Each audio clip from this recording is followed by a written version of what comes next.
오늘의 복음, 오늘은 2020년 9월 6일 주일입니다. 오늘의 제1독서는 에제키엘 예언서의 말씀 33장 7절에서 9절입니다. 주님께서 이렇게 말씀하신다.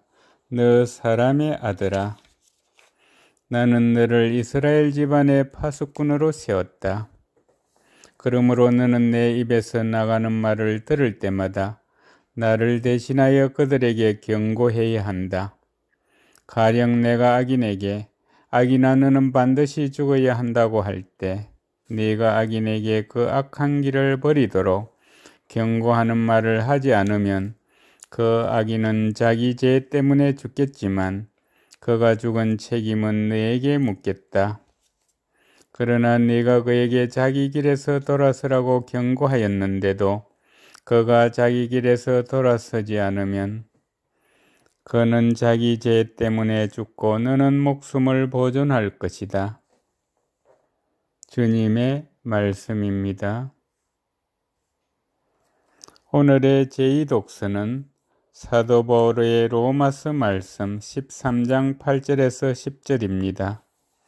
형제 여러분, 아무에게도 빚을 지지 마십시오.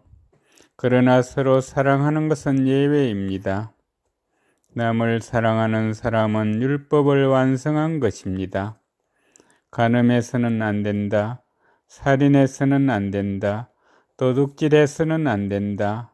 탐내서는 안 된다는 계명과 그 밖에 다른 계명이 있을지라도 그것들은 모두 이 한마디 곧 네 이웃을 너 자신처럼 사랑해야 한다는 말로 요약됩니다.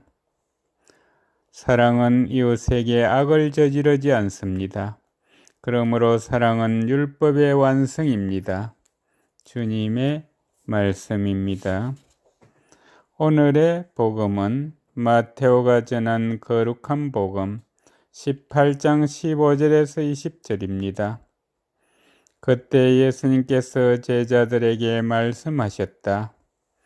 네 형제가 너에게 죄를 짓거든 가서 단둘이 만나 그를 타일러라. 그가 네 말을 들으면 네가 그 형제를 얻은 것이다. 그러나 그가 네 말을 듣지 않거든 한 사람이나 두 사람을 더 데리고 가거라. 모든 일을 둘이나 세 증인의 말로 확정지어야 하기 때문이다. 그가 그들의 말을 들으려고 하지 않거든 교회에 알려라.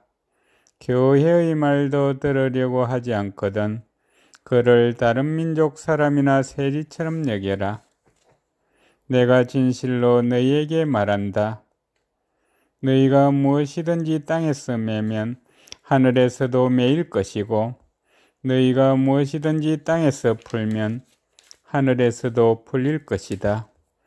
내가 또 진실로 너희에게 말한다.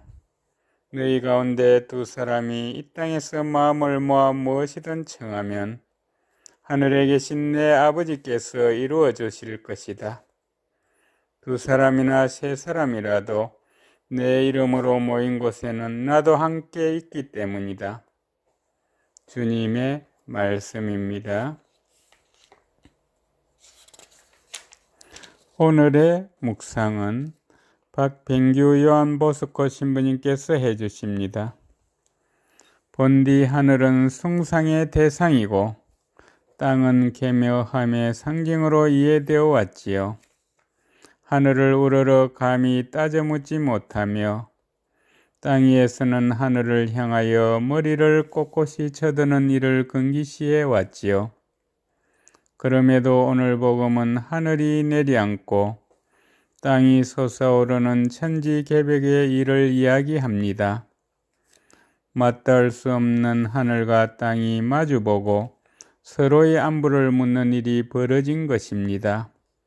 고작 두세 사람이 모인 땅의 뜻이 하늘에다 하늘을 움직일 수 있다는 생각이 천지개벽이 아니라면 도대체 무엇일까요? 오늘 복음은 마테오복음이 전하는 교회의 모습을 담고 있습니다. 형제의 잘못을 타이르는 것은 탓을 하고 비판하는 데 방점을 찍는 것이 아니라 서로의 부족함마저 함께 안고 가자는 공동체 정신을 강조합니다.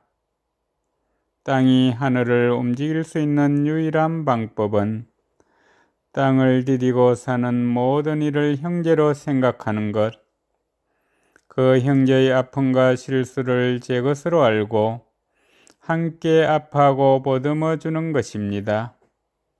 마테오복음이 말하는 교회는 거룩하고 흠없는 이들의 고상한 모임이 아닙니다.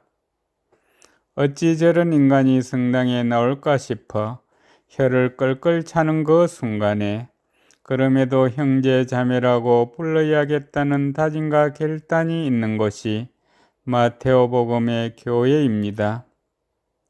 감히 하늘을 우러러 볼 수 없는 심정으로 하늘만 쳐다보는 일은 그만했으면 합니다.